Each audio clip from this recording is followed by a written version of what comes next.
Boa noite a todos, boa noite aos convidados também. Eu gostaria de sublinhar dois aspectos que me parecem importantes e que estão já a ocorrer e que têm tido da parte do governo do PSD uma posição que parece a mim e parece ao Partido Socialista pouco adequada. Tem a ver com a privatização da TAP e da ANA, estes dois aspectos em particular. É bom que as pessoas saibam, e as pessoas todas têm essa consciência, que a mobilidade dos madeirenses e a importância do turismo na Madeira exige que esta matéria seja tratada com um grande sentido de responsabilidade e que seja colocada em cima da mesa um debate de maneira a poder ser consensual na região autónoma da Madeira o que é que tem de ser salvaguardado nesta privatização da TAP e da ANA. E é bom saber que, por exemplo, quer o decreto da ANA, quer o decreto de privatização da ANA, quer da TAP, não tem uma única menção àquilo que é os objetivos para as regiões autónomas nesta matéria. E isto é muito preocupante porque não vimos da parte do Governo Regional nenhuma ação, nenhuma iniciativa, nenhum memorando, nenhum grupo de trabalho para poder atuar nesta matéria. E isto pode significar um isolamento dos madeirenses e, obviamente, uma machadada significativa no turismo. E nós ficamos, obviamente, bastante indignados com esta situação e é preciso que se faça alguma coisa sobre isso. E, portanto, apelo a que o Governo Regional atue de uma vez por todas nesta matéria. A segunda questão que queria comentar rapidamente tem a ver com um aspecto que também vai ser discutido, julgo que na próxima semana, no Parlamento, que tem a ver com as privatizações na região autónoma da Madeira. Há um decreto de lei que está, um decreto do Governo que já está para discussão e que vai à Comissão de Economia, e para lembrar que o Partido Socialista faz questão de sublinhar a importância de que essas privatizações se façam com enorme transparência e com grande transparência. Porque o que lá está escrito no decreto não nos salvaguarda nem nos dá confiança para isso. Isto é muito importante, é um momento para reflexão. Carlos Pereira, o PS não apoiou, pelo menos até agora, esta iniciativa, porque não se revê nesta... Não, de maneira nenhuma. Ou não acha necessária esta comissão? Não, de maneira nenhuma. A iniciativa parlamentar do PND pode ter as nossas assinaturas, mas não é relevante que a tenha, porque bastam 10 assinaturas para que seja aprovado e nós vamos apoiar naturalmente a comissão de inquérito, como é óbvio. Nós fazemos do nosso ponto de vista, faz todo o sentido que esta comissão de inquérito siga para a frente e, sobretudo, os seus resultados sejam transparentes, que é uma coisa que, infelizmente, as comissões de inquérito naquele Parlamento acabam por não ser, porque o PSD transforma sempre as comissões de inquérito numa coisa pouco transparente e pouco credível, como aliás, eu lembro sempre aquela fantástica comissão de inquérito da dívida da região. Os deputados do PSD, portanto, têm os não, mas os deputados do PSD têm, os deputados do PSD têm a maioria e normalmente controlam tudo o que é a questão do processo da comissão de inquérito e isso obviamente dificulta muitas vezes aquilo que são ouvir determinadas entidades, pedir determinados estudos, etc. Tudo isso tem que ser feito com total responsabilidade e o PSD normalmente o que faz é manipula as comissões de inquérito e elas acabam por não ter o resultado que nós pretendíamos, que era ser obviamente um documento transparente que avalie efetivamente o que é que se passou. Eu espero que, obviamente, o PSD tenha bom senso nesta matéria agora e não faça isso, pelo menos esperemos que não faça neste caso em particular. Mas eu queria fazer muito rapidamente, dizer que este processo do dengue tem 3 momentos que considero muito relevantes. Tem um momento em que o governo do PSD começou por ser irresponsável e incompetente. E foi irresponsável e incompetente quando em 2005 apareceu um mosquito e todos perceberam que esse mosquito era um mosquito vetor da dengue, como é aliás da febre amarela, mas do dengue em particular. Também tem que ser tido em conta. Aspecto tem que ter em conta, mas para não alarmar, mas do dengue em particular. Vamos alarmar, não é? Do dengue em particular. Eu já estou a alarmar. Era do dengue em particular e nessa altura. Deixa-me só terminar. E nessa altura dizia eu que depois de ser descoberto, o governo só tinha um caminho, que era encontrar todos os meios necessários e recolher todos os meios necessários, sejam financeiros, sejam técnicos, sejam humanos, para exterminar Mas numa fase inicial houve isso. Para exterminar um mosquito. Termino já. A verdade é que isso não aconteceu. Os meios não foram todos usados e hoje há provas, várias provas dessa matéria que estão espalhadas por aí, desde entrevistas feitas por várias empresas que se envolveram nisso. Depois não houve dinheiro para pagar, porque o Governo Regional tem sempre prioridades muito estranhas. As prioridades não é combater um mosquito que afeta a saúde pública, nem que afeta a saúde pública, nem combater um mosquito que traz problemas ao turismo. É fazer mais uma pontezinha que não vai dar a lado nenhum, mais o Jornal da Madeira, enfim, este tipo de coisas. E, portanto, o que aconteceu é que as opções do Governo acabaram por transformar este primeiro período, desde 2005 a 2008, numa atuação ligeira do governo do PSD que fez com que o mosquito, afinal, não tivesse sido extinto conforme devia ter acontecido e poderia ter sido possível, e há quem diga que isso era possível se houvesse uma ação ativa. O segundo momento, muito importante, é em 2008. Em 2008, o Governo Regional resolve fazer uma coisa ainda pior, porque nessa altura foi irresponsável e incompetente e a partir de 2008 passou a negligente, porque, pura e simplesmente, acabou com a desinfestação. Ou seja, achou que já não era necessário despender meios financeiros para continuar com essa desinfestação. E deixou aquilo, ou Deus dará. E vamos lá ver se isto corre bem e se não aparece uma infecção desta natureza aqui na região autónoma da Madeira. Ora, correu mal por várias razões, condições climatéricas, o que seja, mas correu mal. E chegou a hoje, aos dias de hoje, em que se detecta que afinal passamos a ter oficialmente dengue, e o Governo começou a ser pior, começou a ser insensato, porque é isso que estamos a ver nas notícias, e teimoso, porque quando tem que apresentar agora, de forma urgente, e tentando dar confiança não só aos madeirenses que estão hoje a ouvir este programa e que têm sentido este problema na pele, não seja pelas picadas que apanham, literalmente na pele, não só aos madeirenses, mas também aos turistas e aos operadores turísticos, têm que perceber que na Madeira existe um governo capaz de montar um plano sério de combate e de prevenção ao dengue para que todos se sintam à vontade para cá vir, não faz isso. Faz uma coisa que costuma fazer sempre, que é oculta toda a informação que os madeirenses deviam ter. E oculta a vários níveis, diz que não vai falar dos números, diz que não tem, vai resolver as questões à maneira dele, a secretária do Turismo diz que não vai alimentar folhetins. Enfim, esta casa dos horrores, que é o governo regional relativamente a assuntos de importância para os madeirenses, começa a ser altamente preocupante. Para concluir, neste momento nós temos um problema muito sério, porque, por exemplo, o senhor secretário vem à televisão e diz: "Epá, isto é muito simples", e desata a ler as recomendações da Organização Mundial de Saúde, parece que está a ler umas recomendações para o Burkina Faso e para a Guiné-Bissau. E esquece de dizer aos madeirenses para comprarem repelente, mas quando eles vão à farmácia custa 10 euros um repelente. E a pergunta é, mas quem é que vai cofinanciar o repelente? Então, se há madeirenses que já não têm dinheiro para pôr comida em cima da mesa, vão ter dinheiro para comprar um repelente, o que é que o Governo está à espera? Para criar mecanismos, instrumentos, para comparticipar estes medicamentos, que são fundamentais, por exemplo, para as pessoas fazerem prevenção. Mas não são medicamentos, e toda esta panóplia de iniciativas e mecanismos que têm que se fazer para isso. Ou seja, concluindo, o Governo ainda não fez aquilo que é essencial, que é anunciar um plano sério, consistente de combate à prevenção e de combate ao dengue. O Estado da Região foi tema para debate a semana passada no Parlamento, precisamente por iniciativa do Partido Socialista. Ficou satisfeito com as explicações que foram dadas pelo membro do Governo? Gil Rosa, permita-me só uma nota prévia antes de ir diretamente aqui, só porque eu tive atentamente a ouvir, e vou dizer isto com elegância, a matracada do Sr. Deputado. Quando você diz que é elegante, quando você diz elegância, já fico preocupado. Deputado Pedro Coelho, sobre o dengue, para dizer que já aprendeu umas coisas hoje. Não, deixa-me umas coisas hoje. Deixa-me dizer calmamente aquilo que quero dizer sobre isto. Acho que é importante, porque o Sr. Deputado teve aí largos minutos a falar sobre uma matéria em que a conclusão que ficou foi a mesma conclusão que fui dizer, que o Governo não tem culpa de absolutamente nada, apesar de ser governo há 35 anos. E é curioso que os senhores levaram o limite, eu determino já, Gil Rosa. Os senhores levaram... Eu sei que já está preocupado com o que eu vou dizer, mas se acalmar vai ouvir com atenção. Os senhores já levaram os vossos botes expiatórios, as vossas desculpas ao limite, que agora a culpa do que se passa já é do mosquito do Brasil. É que os senhores já nem têm culpa de nada. Só temos dengue porque houve uns mosquitos que eram do Brasil ou da Venezuela, sabe lá Deus de onde seja, e os senhores não conseguiram exterminar e a culpa é desses mosquitos, porque os cá não têm nada a ver com isso. Isto é só para lembrar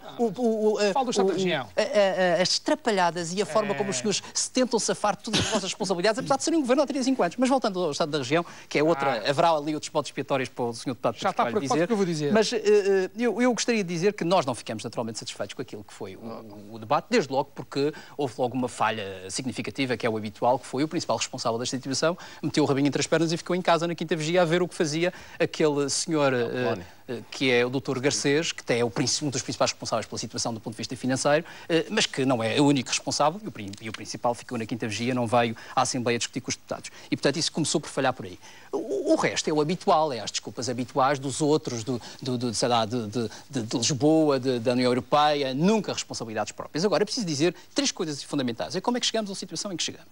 Chegamos porque, desde o ano 2000, o Governo Regional contraiu cerca de 600 milhões de euros de dívida por ano. 600 milhões de euros de dívida por ano. É bom que as pessoas saibam isto. Isto significa 50 milhões de euros por mês de dívida que o Governo Regional fez. E é preciso perguntar às pessoas, aos madeirenses, se estão satisfeitos hoje que tenham às costas esta dívida toda, porque está toda por pagar, são mais de 6 mil milhões de euros, está toda por pagar, e se essa dívida que têm às costas compensou. Porque os senhores do PSD o que dizem é nós temos obra. Porque reparem, nós estamos desenvolvidos, temos obra. E eu quero lembrar aos madeirenses, não é a mim, eu quero lembrar aos madeirenses que desde o ano 2000 todas as obras que foram feitas, ou melhor, até o ano 2000, todas as obras estruturantes estavam feitas na Madeira. Desde aeroporto, via rápida principal de aeroporto para Ribeira Brava, todas essas infraestruturas principais e que eram importantes e fundamentais estavam concluídas. A partir do ano 2000 foi obra inútil. Inútil e, sobretudo, obras absolutamente inqualificáveis. São helioportos que não têm helicópteros, são marinas que não têm barcos, são restaurantes que não têm gente, são centros cívicos que não servem população nenhuma porque são megalómanos e que não têm correspondência com a realidade. Enfim, são uma catrafada de obras que, quando se começa a olhar para aquilo, só nos apetece pôr as mãos da cabeça e pôr os cabelos em pé. Gil Rosa, isto é muito importante. Isto é onde chegamos. Estava que um bocadinho mais para a frente. Já se vai. E quando chegamos às populações, temos que perguntar: valeu a pena gastar 50 milhões de euros por pedir emprestado de dinheiro que não tínhamos, feito com engenharias financeiras e com empréstimos que resultaram em balúrdios de juros? É preciso também dizer isso. É preciso perguntar às populações: valeu a pena estarmos com esta dívida às costas, com impostos como estamos, a ser uma sangria autêntica em cima das pessoas para termos este tipo de obras? Com certeza que as pessoas têm consciência que não. E as pessoas começam já a ter consciência que não. E, portanto, chegamos até aqui por causa desta insensatez e desta irresponsabilidade. E agora como é que se sai disto? O Governo, o que fez nos últimos 12 anos foi matar a esperança dos madeirenses e matar a economia regional. Fê-lo de forma muito clara. E, portanto, esta é a questão. Segunda questão importante: quais foram os resultados da receita que o Governo Regional deu? Porque é preciso lembrar isso. O Governo Regional chegou o ano passado, ao final do ano passado, descobrimos uma dívida que não era 2 mil milhões, como o Governo dizia, mas era 6 mil milhões, mais uma mentirinha à PSD, eram 6 mil milhões. Depois descobrimos uma coisa mais grave, que havia 1.800 faturas debaixo do tapete e era 1.000 milhões de euros. E, portanto, mais uma coisa absolutamente inqualificável e admirável para todos. A União Europeia acordou e disse: meu Deus, há uma região na Europa que supostamente é desenvolvida e que há um governo que esconde faturas debaixo do tapete. Como é que é possível? Isso é o Estado da região. É o Estado da região. É o Estado em que os senhores deixaram a região. É o Estado em que os senhores deixaram a região. E, portanto, nós chegamos a essa altura e o Governo Regional disse: não, eu tenho a solução. E a solução foi nas costas dos madeirenses, e todos os partidos políticos e toda a sociedade madeirense encontraram uma solução, que é o Plano de Ajustamento Económico e Financeiro. Nós avisamos na altura: este plano não serve aos interesses dos madeirenses, não é adequado à região autónoma da Madeira, que continua com estrangulamentos significativos e continua no meio do Atlântico como região pouco desenvolvida e precisa de apoios diferentes. O Governo Regional virou as costas, acusou de traidores todas as pessoas que falaram sobre isso, todos os partidos e as pessoas que falaram sobre isso, e os resultados quais são? Considera que não há condições para Rosa, eu termino já, permita-me, já falamos do dengue, agora temos que falar do Estado da Economia, que é verdadeiramente importante. Quais foram os resultados que nós tivemos com este Plano de Ajustamento Económico e Financeiro? Olha, a execução orçamental está a falhar tudo.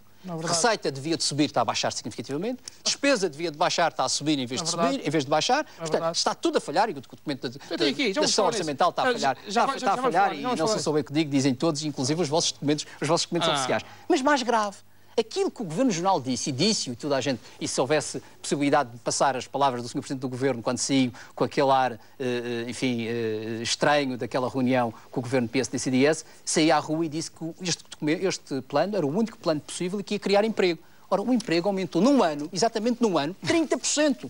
30%. O desemprego aumentou 30%. Nós temos 22.300 desempregados na região autónoma da Madeira. É uma catástrofe do ponto de vista social. Mas não só. As empresas. A Madeira é a região do país com maior proporção de falências. São 98,1% de aumento de falências na região autónoma da Madeira. O risco empresarial é o maior que existe. Ora, perante isto, o que nós achamos, e há muita coisa que nos distingue do PSD, deste plano que foi apresentado, o que nós achamos é que é preciso acabar, em primeiro lugar, com esta sangria popular que o Governo Regional está a fazer. E para dar um exemplo, repare, recentemente, ainda na última sessão parlamentar, o Governo Regional foi à Assembleia aprovar um aumento de rendas sociais. Já não basta os impostos, já não basta o corte dos salários, já não basta todos estes sacrifícios em cima dos trabalhadores. Aqueles que menos têm, o Governo Regional foi anunciar que ia aumentar as rendas sociais. Como é que é possível um Governo retire até o último tostão de quem já não tem dinheiro? Isto é verdadeiramente incomplicável. Mas isto é sabe porquê que o Governo Regional tem que implementar isto? Porque o Governo Regional é fraco. Um governo fraco não consegue ter negociação com ninguém. Um governo que não tem credibilidade não consegue negociar. O Gil Rosa sabe disso. Se o Gil Rosa não for uma pessoa credível, quando vai à banca ninguém lhe liga. O gestor de conta do outro lado diz: bom, vamos ter aqui alguma... temos que ter cuidado, temos que ser educados, mas este senhor não tem credibilidade. Este senhor não mostrou na sua história de vida, ao longo dos últimos anos, que era uma pessoa que merecia a nossa confiança. E o Governo Regional está assim. O Governo Regional não merece a confiança de ninguém. Não merece a confiança do Governo Nacional. É rasgar este acordo. E, portanto, a solução é, de forma competente, rever o acordo acordo. E rever o acordo significa várias coisas que nós estamos a dizer desde o início. Significa incluir uma agenda económica que é indispensável.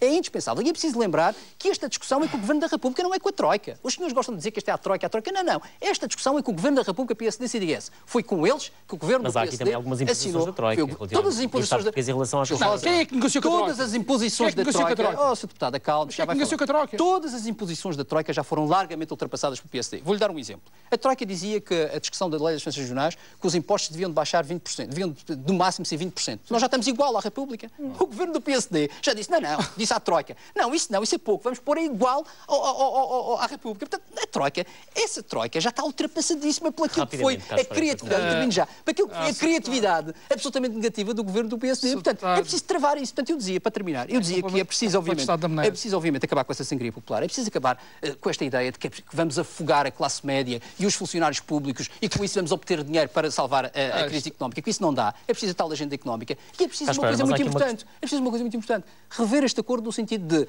termos mais tempo para pagar, que é uma coisa óbvia. É essa questão, é uma dívida para pagar. Temos mais tempo para pagar, temos que pagar com menos juros. Aliás, o Banco Central Europeu vai começar a emprestar a juros mais baixos. Temos que negociar isso, mas temos que ter credibilidade, competência e projeto, que é uma coisa que o PSD não tem. Pedro Coelho, a questão que está na ordem do dia, que tem a ver com este aumento brutal de impostos que vai acontecer para o próximo ano. É a culpa do PSD da Madeira. Carlos Pereira, de uma forma, peço-lhe que o PSD de Câmara de Lobos é diferente do PSD do Funchal. É a culpa do PSD de Câmara de Lobos é diferente do PSD do Funchal. Antes de mais, fique registado que o PSD fez campanha pelo Passos Coelho, mas agora publicamente renega a campanha que fez. Obrigou os madeirenses a votarem, os eleitores a votarem o Passos Coelho, mas afinal enganou-se, falhou. Falhou e a São Pedro. Sobre as medidas que foram apresentadas, é preciso dizer o seguinte: nós não mudamos muito, ou o governo do PSD-CDS não mudou muito aquilo que eram os problemas que tínhamos com a taxa social única. Ou seja, o governo da República substituiu uma taxa social única enorme que ia afetar fortemente as pessoas por um IRS colossal, um aumento de IRS colossal. E isto é, de facto, o essencial das medidas que foram apresentadas é que a crise do déficit que o governo do PSD-CDS criou no último ano, ou seja, falhou nas medidas que implementou, do PSD-CDS falhou e o TK também falhou, nas medidas que implementou, a solução passa pelo IRS pagar isso, ou seja, significa os trabalhadores pagarem esta crise. E isto é manifestamente a mesma coisa que ia acontecer com a taxa social única e, portanto, não houve mudanças significativas. Ou seja, aquilo que foi dito na altura relativamente à taxa social única, que era verdadeiramente injusto, continua a ser. Mas há aqui outras pormenores e outras nuances que ainda agravam a situação. E uma delas, em particular, que eu queria sublinhar, é a medida explosiva do fim do travão do IMI. E isso começou por passar despercebido e aos poucos os especialistas foram se apercebendo da dimensão do problema que ali estava relativamente ao IMI. O que é que está em causa? Está em causa que pessoas que hoje pagam, por exemplo, 1.000 euros de IMI, ou 100 euros de IMI, se preferirem, 100 euros de IMI, poderão vir a pagar 1.000 euros de IMI com o fim desta... E não os tais 75. E não os tais 75 como era a taxa a cláusula travão. Faz toda a diferença. E, portanto, isto significa simplesmente que as pessoas não podem pagar. Mas que o Governo também já lançou alguma abertura para negociar esta questão. Gil Rosa, eu queria exatamente chegar aí. O que é curioso e caricato é que este Governo já faz lembrar, é um bocadinho até uma caricatura daquilo que foi o Governo de Santana Lopes, porque se o Governo de Santana Lopes fez muito atrapalhada, este Governo está a chegar ao limite da atrapalhada, porque repare, este Governo já recuou na taxa social única. Porque teve a rua a dizer que não era possível, enfim, um conjunto de coisas. E agora corre o risco de ter que recuar, e espero bem que recue realmente, no IMI. Mas isto, obviamente, não credibiliza um governo e deixa os portugueses, em geral, os madeirenses em particular, numa situação caótica. Vamos também ouvir a opinião de... O CDS faz parte de uma coligação e, se quiser, trava estas medidas. Aliás, é o que está a ser feito. Portanto, quem cala o consenso, não cala. À espera. Não cala. Aliás, eu disse... O CDS está numa coligação... Eu não acabei. E para concluir... Não, mas a questão é esta.